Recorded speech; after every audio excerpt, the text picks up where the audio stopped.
Olá, amigos. É muito bom estarmos juntos novamente. Recebam o nosso abraço fraterno. E é graças à possibilidade da comunicação digital que temos essa possibilidade. Hoje vamos falar especificamente da comunicação social espírita. Isto porque está conosco André Siqueira, que é de Brasília, coordenador nacional da área de comunicação social espírita da Federação Espírita Brasileira. Olá, André, uma alegria muito grande ter você conosco neste programa e podendo falar de um assunto tão importante, a nosso ver. Nossa alegria, Ivone. Bom estar com você, com os telespectadores que estão conosco. André, muito se fala em comunicação como sendo essencial na vida de todos nós, nos mais diversos meios, né? Empresarial, social, pessoal e outros ainda.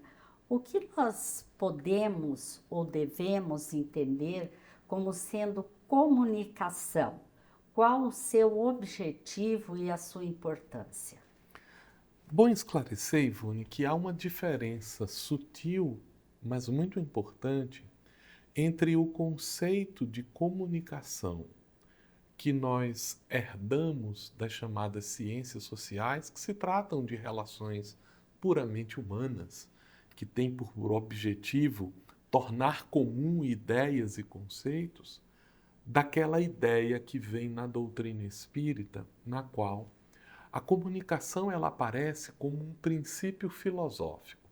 Isto porque, na forma como o espiritismo vê o mundo, nós o concebemos como constituído de elementos inteligentes, que é o espírito propriamente dito, e a matéria, o elemento do qual o espírito se serve e sobre o qual ele atua para ter experiências, para desenvolver a sua inteligência.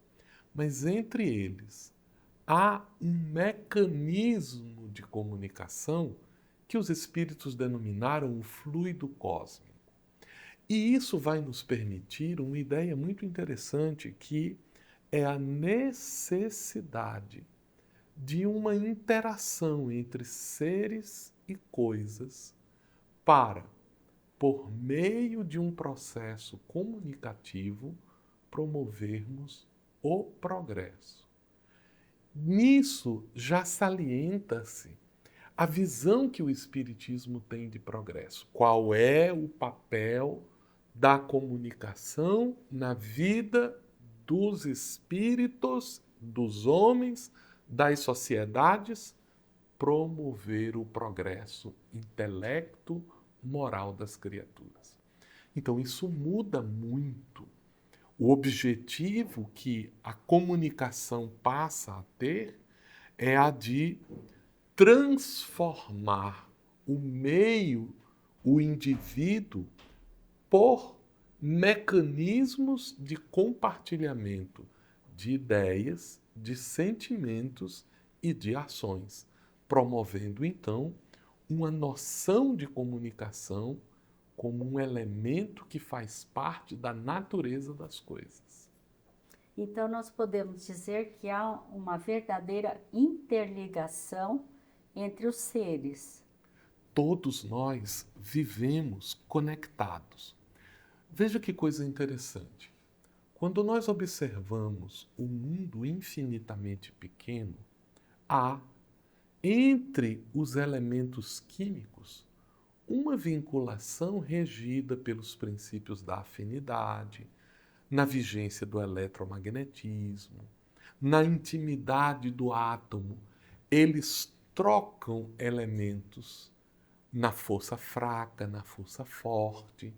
Então a gente pode dizer o seguinte: o universo é um grande sistema onde todos estamos conectados. Há uma frase que a gente diz poeticamente que se uma borboleta bate asa de um lado do mundo, afeta um tufão do outro lado do mundo.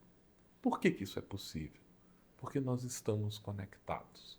Nós estamos conectados pelos nossos mecanismos de afeto, de rancor, de amor, de ódio. Todos esses elementos são processos comunicativos que nos conectam às pessoas, aos ambientes, às culturas, aos tempos. Então, a comunicação, ela é o mais importante fato da nossa vida.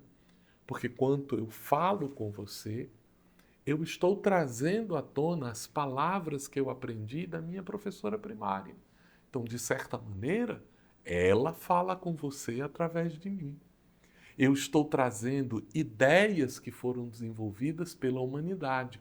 Então, nós estamos conectados com os nossos antepassados pelos mecanismos da cultura. À luz da doutrina espírita, isso se engrandece porque os mecanismos de comunicação alcançam inclusive os espíritos, que mesmo não estando na matéria, se afinizam conosco e participam das nossas interações, tanto quanto nós participamos das deles. Essa é a visão do Espiritismo sobre a comunicação. Sim. E tudo isso, essa forma muito interessante de você colocar a comunicação, ela é diretamente ligada com uma lei divina, que é a lei de sintonia. Ela está intimamente relacionada com este princípio que diz que os semelhantes se mantêm em contato, por quê?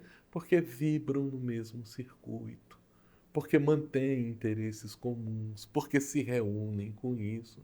Então, quando Jesus disse assim, ó, dize-me com quem andas e eu te direi quem tu és, o Espiritismo complementa e diz para a gente assim, dize-me quem és e eu te direi com quem tu andas. Os mecanismos de afinidade regem a nossa vida em todas as circunstâncias. Alimentamo-nos das ideias que cultivamos. Sofremos as consequências das ações que nós optamos por fazer. Então é natural que no campo da comunicação essa seja a regência da nossa vida, a afinidade. Certo. Vamos falar um pouquinho sobre o movimento espírita, né? A questão de comunicação. O movimento espírita, nós vamos encontrar no movimento espírita uma estrutura de trabalho, né? Nesse sentido, tanto que eu disse que você é o coordenador da área de comunicação social espírita. Qual é o papel dessa área no movimento espírita, de acordo com o que você disse? A área de comunicação social, ela tem 3 funções muito próprias dentro do movimento espírita. A primeira e mais importante é a função evangelizadora. E aqui não temos um caráter proselitista, a gente não quer convencer ninguém. Mas a função evangelizadora, à luz daquele conceito de que o objetivo principal da comunicação é promover o progresso intelecto-moral, a função evangelizadora é a disseminação, a difusão do bem, do belo, do útil, para que a humanidade possa usufruir de novos parâmetros de relacionamento, de pensamento, de sentimento. Então, nesse aspecto, a comunicação, ela faz uma função evangelizadora porque ela é portadora de uma notícia boa. Ela traz uma boa nova, que é o sentido do Evangelius grego original. E, naturalmente, ao trazer esta notícia boa do ponto de vista de conteúdo, ela se propõe a uma segunda função, que é estudar os mecanismos adequados para integrar as pessoas, os conhecimentos, as instituições, com o objetivo de que o bem, o belo e o bom se tornem um patrimônio comum. Daí a expressão da função integradora que a comunicação desempenha. E a terceira é um estudo técnico que pretende descobrir a forma e a linguagem adequada para realizar isso junto ao público, que é o que nós chamamos da função midiática. A função midiática, ela tem uma preocupação de pegar um conteúdo e dar a ele uma forma bela, um objetivo útil, mas com uma sustentação fundamentada na fé raciocinada que o Espiritismo propunha. Nesse aspecto, entenderemos melhor o papel da comunicação evangelizadora, integradora e midiática, se também observarmos o que ela não faz. A comunicação, neste aspecto da visão espírita, ela não é um instrumento de sedução da ideia do outro. Ela não se propõe a conduzir o pensamento alheio. Pelo contrário, ela pretende libertar o outro, oferecendo-lhe elementos que desenvolvam a sua autonomia e que ele passe a usar com justeza o seu livre-arbítrio. Então, o modo de comunicação do Espiritismo não é um modo de convencimento para que o outro faça o que eu gostaria que ele fizesse. Nesse aspecto, a comunicação também tem um detalhe importante, porque ela não promove o entretenimento pelo entretenimento, como muitas vezes a gente observa nos canais de comunicação tradicional, em que o entretenimento se tornou um produto vendido através do mecanismo de comunicação. No caso espírita, o entretenimento também está atrelado aos objetivos do progresso intelectual e moral dos indivíduos e das sociedades. Então, esse é o papel que a comunicação social espírita desempenha junto ao movimento espírita, cujos principais objetivos são o estudo do espiritismo, a vivência do espiritismo, a divulgação do espiritismo. Então, a comunicação, dentro desses três propósitos, ela desempenha as suas funções evangelizadora, integradora e midiática. A gente percebe que é um trabalho muito delicado, né, André? E diante disso, quais são os cuidados que se deve ter para fazer a comunicação social espírita? Bom, o primeiro cuidado, Ivone, é conhecer o Espiritismo. Por quê? Porque se você não conhece o que é o Espiritismo, quais são os seus fundamentos, quais são os seus elementos centrais, você poderá até fazer uma boa comunicação, mas ela não será espírita. E aqui vem uma das grandes dificuldades que nós observamos. Muitas vezes, os dirigentes, os trabalhadores dentro do movimento espírita, por motivos que a gente até compreende em virtude da convivência com a sociedade, entendem que só quem pode trabalhar na área da comunicação são pessoas formadas em comunicação. E aí começamos a ter alguns problemas, porque o indivíduo ele é especializado na arte de comunicar, que vem da escola do jornalismo, ou do marketing, ou da propaganda, mas cujo processo ele está visando exatamente entregar uma notícia, entregar uma visão da notícia, convencer os indivíduos de um determinado ponto de vista, fazer investigações, o que é ótimo, é o papel da comunicação no mundo. À luz do Espiritismo, isso deve ser feito para promover o progresso, utilizando o conhecimento espírita como instrumento. Então, nós não temos como fazer a comunicação espírita sem o Espiritismo. Daí a importância de que os trabalhadores na atividade espírita precisam conhecer isso. Algumas pessoas objetam, não, mas quando você vai fazer um cartaz, a pessoa precisa ser um artista, ele não precisa conhecer o Espiritismo. Aí o que a gente vê? O uso de símbolos inadequados, o uso de mensagens que conflitam com a natureza da proposta, exatamente porque está se utilizando uma proposição que é inadequada. Vou dar um exemplo que eu acho que é muito significativo para a nossa reflexão. Nós temos hoje disseminado na internet muitos programas que auxiliam na construção de imagens gráficas, de instrumentos disso. Esses programas, eles são geralmente vendidos ou alugados para profissionais especializados em comunicação.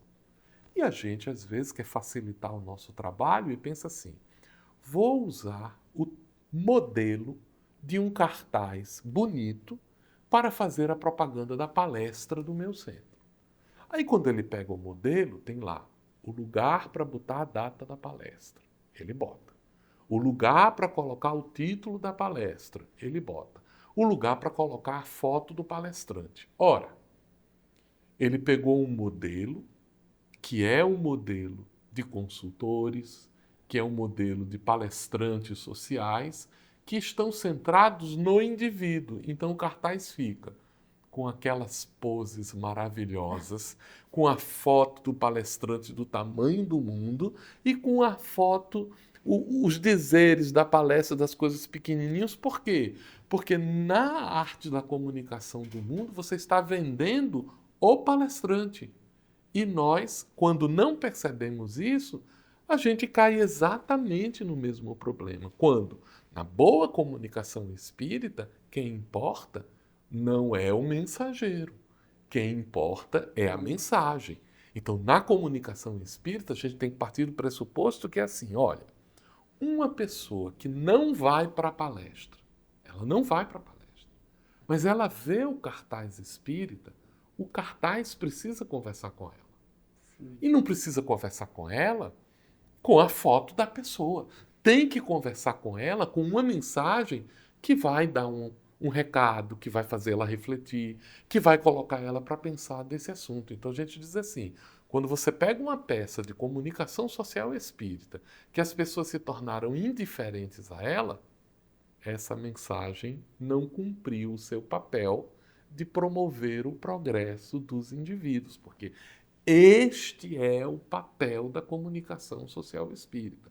Um cartaz, uma foto, um outdoor, uma frase que está colocado, um post do Instagram deve promover mudanças em qualquer pessoa que entra em contato com ele, porque este é o papel do Espiritismo, promover a transformação moral e intelectual da humanidade. Muito interessante isso que você falou, porque às vezes a gente vê algum cartaz e, lógico, você olha para um cartaz, você quer saber o que ele está divulgando, mas aí você tem que chegar bem pertinho do cartaz, porque a imagem tomou quase o cartaz todo, né? E a pessoa nem sempre ela pode parar, chegar. Eu acho que cartaz você tem que olhar e é bem isso que você está colocando, né? E, André, quais são as consequências de não serem tomados esses cuidados? Bom, a gente perde oportunidades. Porque, veja, nós estamos dentro de uma sociedade em que o preço da atenção é muito alto. O que eu digo do preço da atenção? Nós temos tantos apelos informativos, tantos apelos de entretenimento, que quando nós contabilizamos ao longo do dia, a atenção dedicada ao progresso do indivíduo, isso está ficando cada vez menor. Então, nós precisamos aprender a utilizar o mínimo de recursos para obter o máximo de resultados. E não se faz isso sem uma atenção específica, sem uma clareza de objetivos. Então, a consequência de nós não observarmos isso é que nós fazemos muito esforço e temos baixíssimos resultados. A gente prepara 1 milhão de coisas e não conseguimos trazer para o coração das pessoas, para a mente das pessoas, ideias. Então vejam um exemplo.